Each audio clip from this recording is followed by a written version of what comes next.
What if I told you that an impoverished German princess would become one of history's most powerful rulers through sheer wit and cunning? What if this same woman would transform a backward nation into a global superpower, corresponding with history's greatest minds while conquering vast territories? This isn't a fairy tale. This is the true story of how Catherine the Great seized power in a foreign land and revolutionized Russia forever. Welcome to Humanity Tales, where we uncover the extraordinary stories that shaped our world. Before we dive into this incredible journey of power, betrayal, and transformation, take a moment to join our historical community by hitting that subscribe button and notification bell. Picture this. It's 1744, and a 14-year-old girl is traveling through a brutal Russian winter. She's shivering, scared, yet her eyes shine with determination. This young girl, born as Sophie of Anhalt-Zerbst, is about to begin an extraordinary journey that will change the course of history. If you've ever felt like an outsider, dreaming of achieving something greater than yourself, drop a in the comments below. Catherine's story will show you how one person's ambition can reshape an entire nation.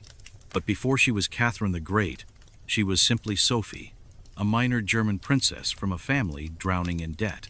Her father, a Prussian military officer, could barely maintain their modest castle.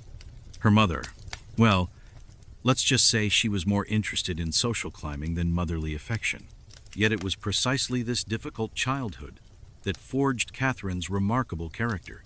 While other noble girls learned merely to dance and embroider, young Sophie devoured books on philosophy, politics, and history. She learned the art of charm from watching her mother manipulate social situations. Most importantly, she learned to wait, to watch, and to seize opportunity when it presented itself. And in 1744, that opportunity came in the form of an invitation from Empress Elizabeth of Russia. The aging empress was searching for a bride for her nephew and heir, Peter. This wasn't just a marriage proposal, it was an audition for the role of a lifetime. As Sophie's carriage crossed into Russian territory, she made a decision that would define her entire life. While others saw Russia as a backward, barbaric land, she saw potential. While her future husband Peter would later despise Russian customs, Sophie embraced them. She stayed up late into the night, secretly studying the Russian language until her fingers turned blue from cold. She memorized Orthodox prayers and traditions, winning the hearts of the clergy. She observed everything: the power dynamics, the alliances, the weaknesses of the Russian court. But the price of ambition was steep. At just 15, she underwent a transformation that would test her very identity. She converted to Orthodox Christianity, taking the name Ekaterina, Catherine. She had to learn to navigate a foreign court where one wrong move could mean exile or worse. And she had to do it all while preparing to marry a man who, as she would soon discover, was dangerously unfit to rule Russia. Before we continue with Catherine's remarkable journey to power, take a moment to give this video a thumbs up if you are enjoying this deep dive into history. And here is a question for you. What would you be willing to sacrifice to achieve your dreams? Share your thoughts in the comments below. Because what Catherine did next would shake the foundations of the Russian Empire and set the stage for one of history's most dramatic power grabs. The year is 1745, and young Catherine's marriage to Peter III would prove to be more challenging than anyone could have imagined. But here is the thing about great rulers. They don't just survive their challenges, they turn them into opportunities.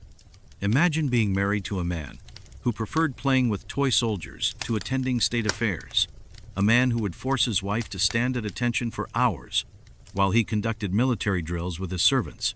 This wasn't just a marriage of convenience. It was a test of endurance.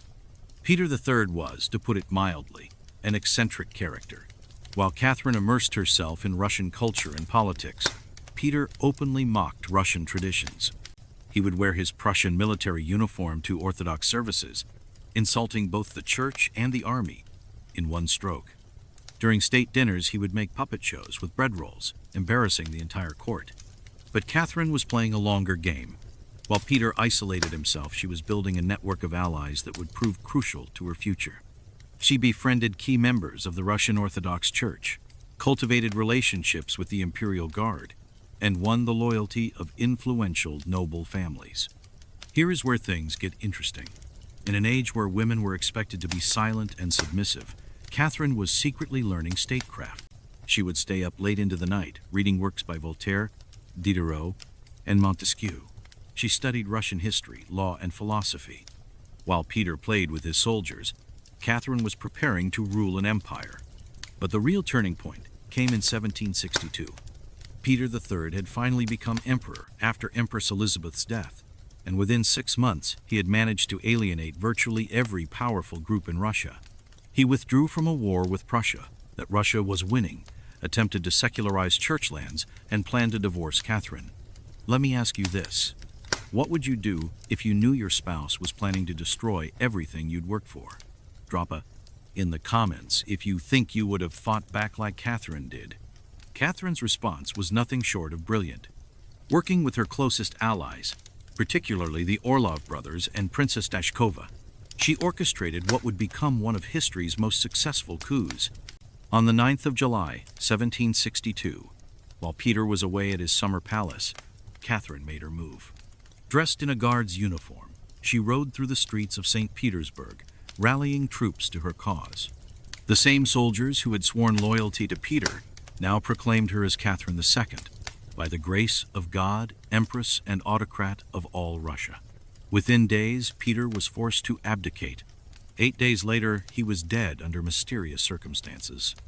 This wasn't just a coup, it was a masterclass in political maneuvering. Catherine had turned her greatest weakness, being a foreign woman in a male-dominated court, into her greatest strength. She had proven that true power comes not from birth or title, but from understanding people and earning their loyalty. Before we continue with how Catherine transformed Russia into a global superpower, take a moment to subscribe if you haven't already. You won't want to miss what happens next in this incredible story. And here is something to think about. Catherine wrote in her memoirs, "Power without a nation's confidence is nothing." How true do you think this statement remains today? Share your thoughts in the comments below. Now, you might think that seizing power would be the hardest part of Catherine's story. But what she did next would truly earn her the title, the Great.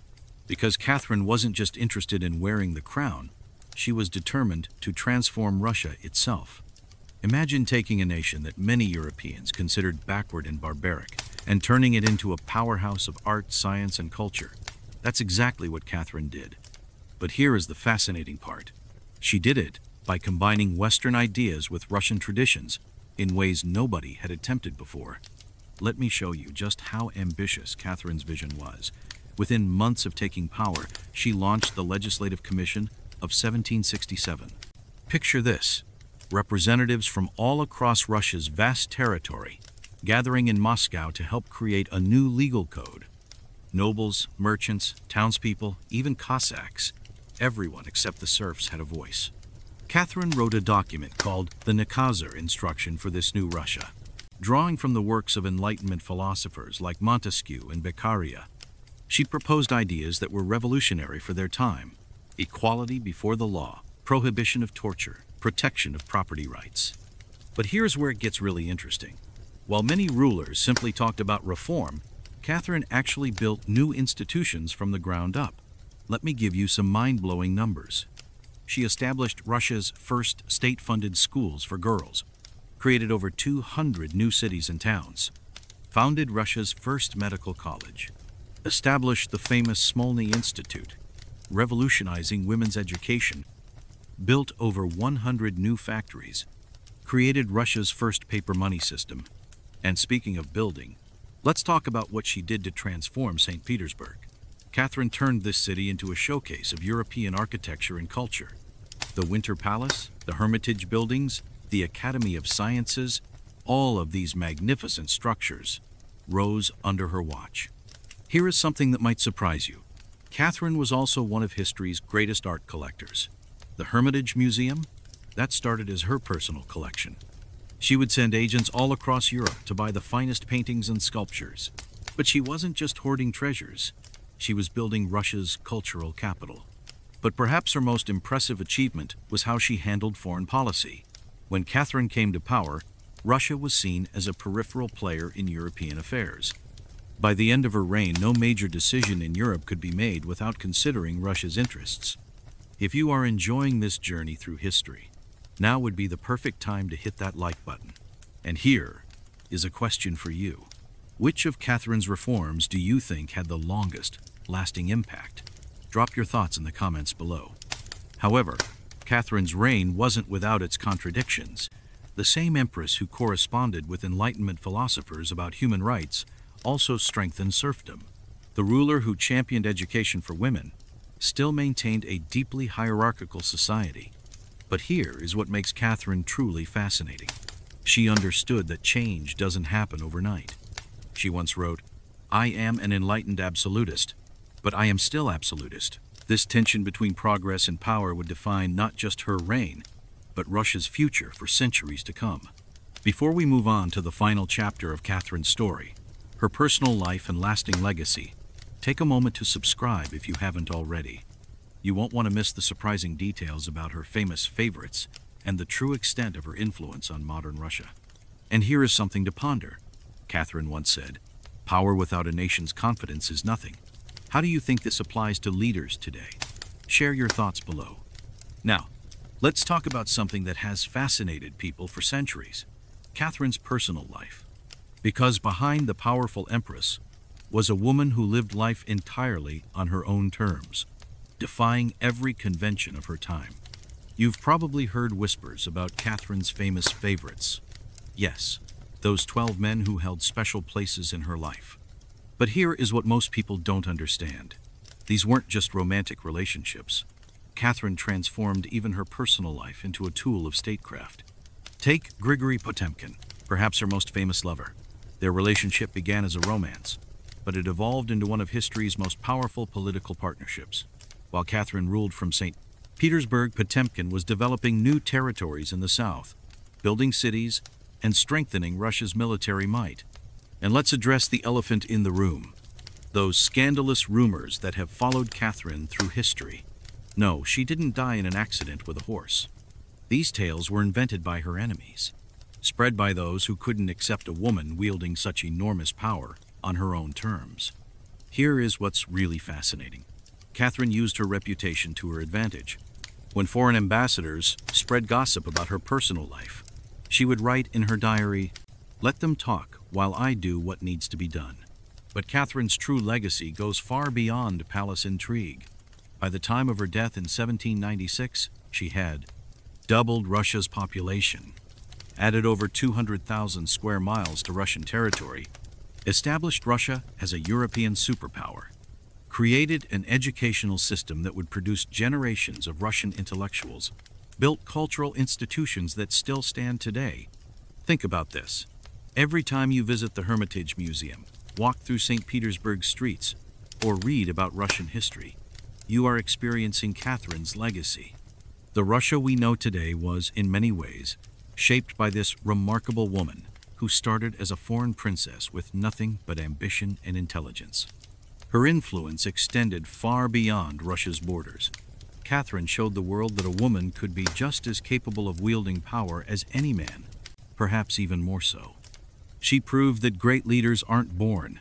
They're made through determination, intelligence, and the courage to seize opportunity. If you stayed with us this far, you might be wondering, what final lessons can we learn from Catherine the Great? Here are 3 that stand out. First, never let others define your limitations. Catherine refused to be bound by her gender, her foreign birth, or society's expectations.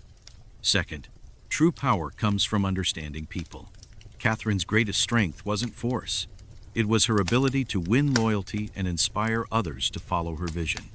Third, change requires both boldness and patience. As Catherine herself said, "For a change to be lasting, it must come gradually." Before we end this journey through one of history's most fascinating lives, take a moment to like this video if you've learned something new. Subscribe to Humanity Tales for more stories about remarkable individuals who shaped our world. And here is one final question to ponder. What would Catherine the Great think of women leaders today? Share your thoughts in the comments below. Remember, Catherine once wrote, "I praise loudly, I blame softly." Perhaps that's the kind of wisdom our world still needs today. Thanks for watching, and see you in our next historical journey.